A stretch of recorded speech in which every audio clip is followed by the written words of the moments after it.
Welcome to our posts. Today we will see stories of r/malicious compliance. My coworker wanted to micromanage me and didn't like that I talked back, so he reported me to our director. Context: I, 25 female, work as part of the sanitization department for a hospital. We have multiple different positions, most of which work on upkeeping the cleanliness of the general areas of the hospital. This, as well as making sure patient rooms and other utilized areas are sanitized regularly to ensure patients and staff are protected as much as possible from any sort of environmental threats. We take out trash from nurses' stations, patient rooms, replace linen, clean the hallways and floors, as well as clean bathrooms daily.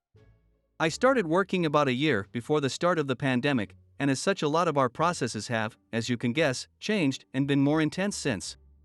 Our supervisors often come around to each floor to make sure everyone in our department is working properly and being diligent about their cleanings. My position was what we call a float worker. Essentially, I've been trained in every area and will be assigned to cover people who call in sick, are on their days off, or on vacation. This comes with a lot of hurdles, such as trying to remember what order everything needs to be done in every area. We've got approximately nearly 30 different areas, so sometimes I need to ask our supervisors for a quick refresh on things that need to be accomplished over the day if I don't feel comfortable with my memory of the area. The downside to my position is I won't know until I show up to work where I will be for the day. I don't mind this, as it allows me to see a vast amount of the hospital and build a rapport with nursing staff and doctors all around. Usually, if I am covering for someone's vacation or time off, I will know ahead of time, as my posted schedule will have me in their position for that time. Now on to the story. About a year and a half ago, I was scheduled to cover one of our guys who works in the operating room for short, for about a month. For a little more context here, our operating room team consists of 4 people, one person comes in at 6, my position which came in at 8, and 2 other positions that come in at 9 and 11. Now I didn't mind this, as I was well acquainted with the staff there, and the area in general, since for a while I was set to cover the same person at least twice a week at the beginning of the pandemic. On top of that, working for the operating room usually came with a fair bit of free time since there wasn't a whole lot to do other than ready the room for the next patient that would be coming through, and the stuff you were assigned to do other than those rooms were usually finished before your first break anyway. There was one downside: Steve, 56 male. Steve was our afternoon guy. He came in at 11 and ended shift usually at 7:30, but later if the operating room dictated it, he's in scumbag, the sort of person who thinks LGBT people are just mentally ill, and has told me at least twice that I am not built for working, and that I should be in the kitchen at home preparing dinner for my husband. I am a very open lesbian and he refuses to accept it, this paired with him being the epitome of a teacher's pet. You did something just a little too slow? He called our supervisors. Overrun with work and you couldn't get to your secondary tasks right away? He called our supervisors. Went to your break just a little bit late because a patient finished surgery 5 minutes before you were supposed to sit down and relax for a tiny bit? Well, you can guess what he would do. Steve was the reason not a lot of people liked to learn how to work the positions in the operating room. If the constant calling of supervisors wasn't enough, which trust me, it is for most people, he would insist on commenting on how you did things, try to teach you better ways of cleaning if you weren't being absolutely efficient. He would harass people constantly, especially the women, asking them if they had done this or that, and most of all, he loved to try and boss everyone from our department around. Our other operating room guys have gotten used to this by now, and just ignore him for the most part, but I, on the other hand, love to take the piss out of him sometimes just because it's fun. The first week of my month-long stint in operating room went without most of a problem from Steve, as I am normally very diligent about my work anyway, so I don't leave stuff too long to give him any reason to talk to me. The second week is where the malicious compliance truly takes place. It was one of the busiest weeks of the operating room for the year. Where we would normally average just under 35 cases a day in our 10-room operating room, this week we averaged 52 a day.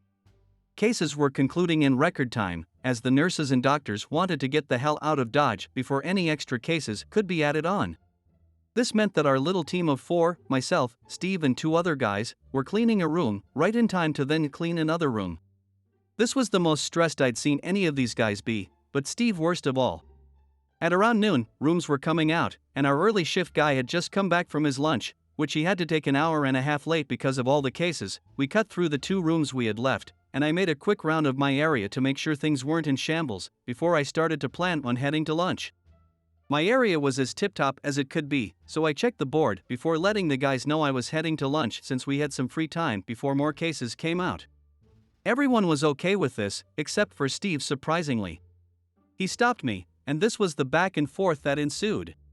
Steve, wait, have you checked your sinks? Me, yes, scrubbed them before the morning rush.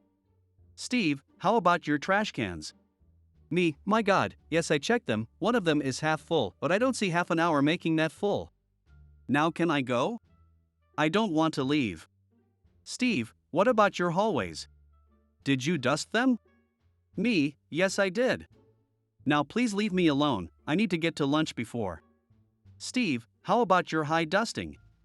Me, Steve, I am going to ask you once, and only once. Mind your damn business and worry about your own area. And with that I walked away. Steve very much did not like that at all. I was 10 minutes into my lunch in the operating room's break room, halfway through my food when our department director walked in. She walked over to me, tapped me on the shoulder, I had earbuds in watching an episode of anime I had missed over the weekend, and told me to meet her in our office after our lunch. I asked her what it was about and she told me we'd talk about it when I got down there. I was pissed to say the least. I knew that little rat had probably told our director that I had hit him or something, and was going to use my little outburst as a threat that caused him undue mental harm and that he didn't feel comfortable working around me if I was gonna act like that. Mind you, I am a 5 feet 4 inches, 130 pounds woman who is sweet as pie, and Steve is 6 feet 3 inches and probably 230 pounds. As I was finishing my food and watching my episode, I peeked at the monitor on the wall that kept track of patients coming into the room and leaving. Every single room was currently closing up their cases, which meant that my operating room team was about to get effing rocked. I panicked for a moment, then I remembered what had happened with Steve, and I couldn't help myself from laughing a little bit. Cue the sweet, sweet malicious compliance.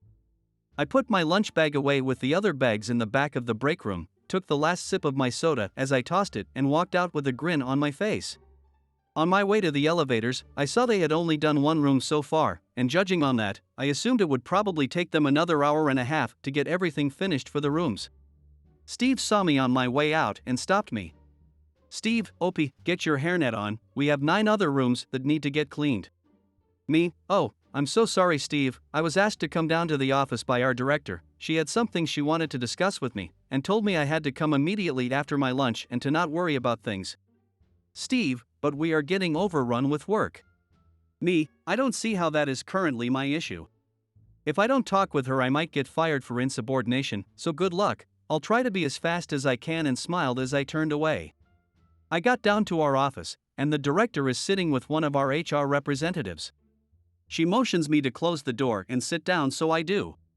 Surprise, surprise, she pulled me in to talk about the fact that someone, of which she couldn't technically name but everyone knew who was being talked about, came to her with a complaint about a hostile encounter in which I made the person feel uncomfortable.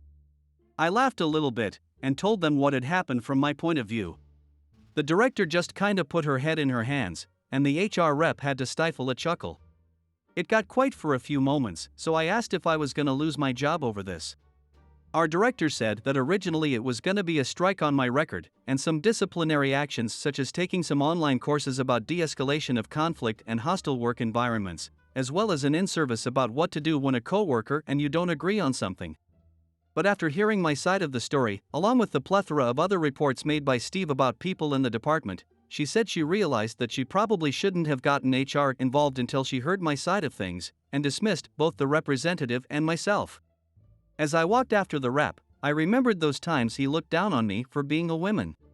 Instead of heading back upstairs to the crap show that awaited me, I closed the door, turned back around and sat down. She looked up from her laptop, sighed and asked what I needed. I just smiled and said I'd like to lodge a complaint about Steve. She stared at me for a few moments, then asked me to detail my complaint. Here is the list of things I had gotten her to put into this complaint. Micromanagement of peers. Creating a hostile workspace. Unnecessary reporting of coworkers. Bullying. Misogyny. Discrimination of LGBT coworkers. Sexual misconduct. Once told me I like other women because you didn't have a guy who could F you good enough. After going through the list, providing examples and approximate dates for said examples, my director just kinda shook her head and put her fingers up to her temple. I looked at her and just said, "Bad day to be Steve," and she nodded, "Yeah, bad day to be Steve. You can head back to work, he'll talk to him before I leave for the day." I left the office, headed back up to the operating room a whopping hour later, and our operating room team looked effing dreadful. Even our morning guy, who is in his mid-30s and has been doing this upwards of a decade, was looking rough. They finished all the rooms, impressive. They all looked at me, and Steve was the first to say anything. "Steve, took you long enough, be word, where were you?" Me, "Oh, don't worry, you'll find out soon enough. My meeting with the director went well." Morning guy, "What happened?" Me, "Oh, well, someone complained about me being aggressive, and it ended up turning into a conversation that would definitely eliminate the hostile work environment that was created here." Steve, smiling, "Good, last thing we need is someone to feel uncomfortable up here." Me, "Oh, of course, Steve, wouldn't want anyone to feel attacked or anything, right? Also, Steve, I had a question for you, have you checked your break room yet? Last I saw, the trash was overflowing onto the floor." Steve left in a panic, and the other three of us laughed. The fallout. Now, so far it might seem like this belongs on Nuclear Revenge, but sadly the fallout wasn't what I was hoping, but it was still sweet to hear. I was informed from our director about what had happened with Steve. Since I was the person who levied the complaint, I was entitled to hear about any actions taken to correct what I had complained about in an attempt to let me see that action was taken on my behalf.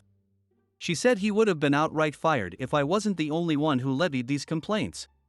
While they took it seriously regardless, without other women stepping forward to say anything, they couldn't fire him off of my complaints alone.